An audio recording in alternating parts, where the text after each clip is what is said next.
Assalamualaikum warahmatullahi wabarakatuh. Perkenalkan, nama saya Yostandri Tarigan dari kelas Penjas D 2019 dengan NPM 19219140.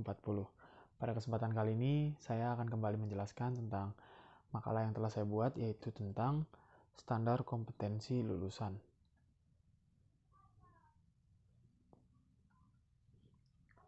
Standar kompetensi lulusan atau SKL pada dasarnya adalah hasil analisis kompetensi yang dibutuhkan dalam penyusunan sebuah kurikulum.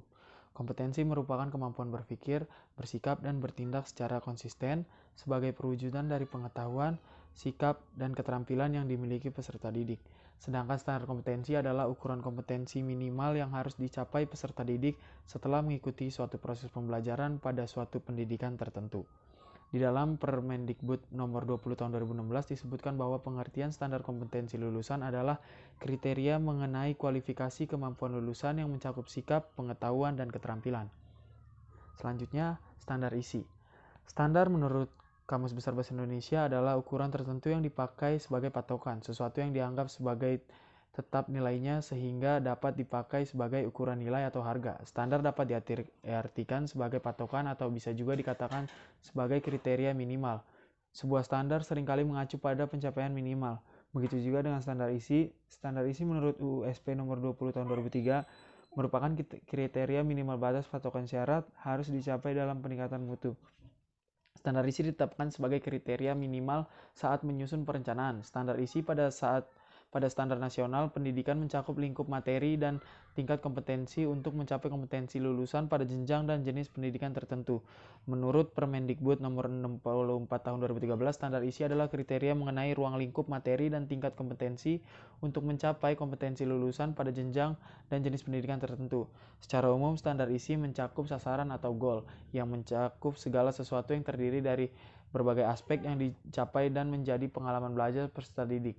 Standar isi adalah kriteria mencakup ruang lingkup materi dan tingkat kompetensi yang digunakan untuk mencapai standar kompetensi lulusan yang telah ditetapkan pada jenjang pendidikan tertentu.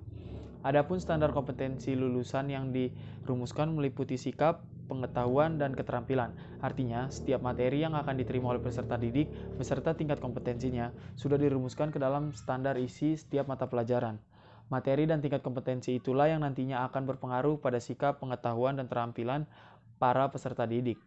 Yang selanjutnya adalah standar proses. Standar proses adalah kesepakatan yang telah didokumentasikan yang di dalamnya terdiri antara lain mengenai spesifikasi teknis atau kriteria-kriteria yang akurat yang digunakan sebagai peraturan, petunjuk, atau definisi-definisi tertentu menjamin suatu barang, produk, proses, atau jasa yang sesuai dengan yang dinyatakan. Proses adalah urutan pelaksanaan atau kejadian yang terjadi secara alami atau didesain yang mungkin menggunakan waktu, ruang, keahlian, sumber daya lainnya yang menghasilkan suatu hasil. Dan pendidikan adalah segala usaha sadar dan terencana untuk mewujudkan suasana belajar dan proses pembelajaran agar peserta didik secara aktif membangunkan potensi dirinya untuk memiliki kekuatan spiritual, keagamaan, pengendalian diri, kepribadian, kecerdasan, akhlak mulia, serta keterampilan yang diperlukan dirinya dan masyarakat. Standar proses pendidikan dapat diartikan sebagai suatu bentuk teknis yang merupakan acuan untuk kriteria yang dibuat secara terencana atau didesain dalam pelaksanaan pembelajaran.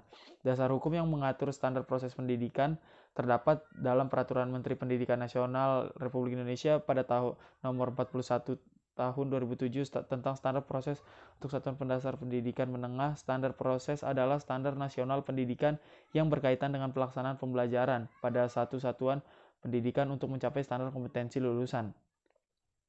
Selanjutnya, standar penilaian dalam pengembangan kurikulum. Standar penilaian pada pendidikan dasar dan menengah haruslah mengacu pada Peraturan Menteri Pendidikan Kebudayaan Nomor 23 Tahun 2016 tentang standar penilaian pendidikan.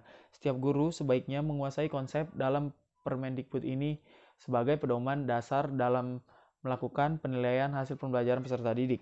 Ada beberapa hal yang penting untuk dikuasai terkait dengan standar penilaian pendidikan, yaitu definisi terkait standar penilaian. Yang pertama, definisi terkait standar penilaian pendidikan.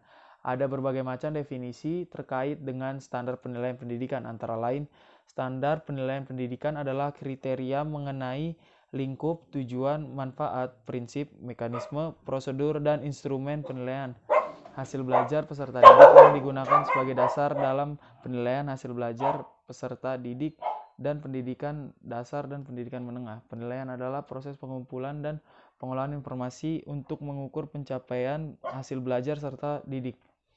Pembelajaran adalah proses interaksi antar peserta didik dengan sumber belajar pada suatu lingkungan belajar. Ulangan adalah proses yang dilakukan untuk mengukur pencapaian kompetensi peserta didik secara berkelanjutan dalam proses pembelajaran atau memantau kemajuan dan perbaikan hasil belajar peserta didik. Ujian sekolah madrasah adalah kegiatan dilakukan untuk mengukur pencapaian kompetensi peserta didik, pengakuan prestasi belajar, dan atau penyelesaian dari suatu pendidikan. Kriteria ketuntasan minimal yang selanjutnya disebut KKM adalah kriteria ketentuan belajar yang ditentukan oleh suatu satuan pendidikan yang mengacu pada standar kompetensi kelulusan dengan mempertimbangkan karakteristik peserta didik, karakteristik mata pelajaran, dan kondisi satuan lingkungan. Yang kedua, lingkup penilaian. Penilaian pendidikan pada pendidikan dasarnya menengah dari terdiri atas 3. Penilaian hasil belajar oleh pendidik, penilaian hasil belajar oleh satuan pendidikan, dan penilaian hasil belajar oleh pemerintah. Penilaian hasil belajar peserta didik pada pendidikan dasar dan pendidikan menengah meliputi aspek sikap, pengetahuan, dan keterampilan. Penilaian sikap sebagaimana dimaksud dengan merupakan kegiatan yang dilakukan oleh pendidik untuk memperoleh informasi deskriptif mengenai perilaku peserta didik. Penilaian pengetahuan sebagaimana dimaksud merupakan kegiatan yang dilakukan untuk mengukur penguasaan pengetahuan peserta didik. Penilaian keterampilan sebagaimana dimaksud merupakan kegiatan yang dilakukan untuk mengukur kemampuan peserta didik menerapkan pengetahuan dalam melakukan tugas tertentu. Penilaian pengetahuan dan keterampilan sebagaimana dilakukan oleh pendidik, satuan pendidikan atau pemerintah. Mungkin sekian materi yang bisa saya sampaikan. Kurang lebihnya mohon dimaafkan.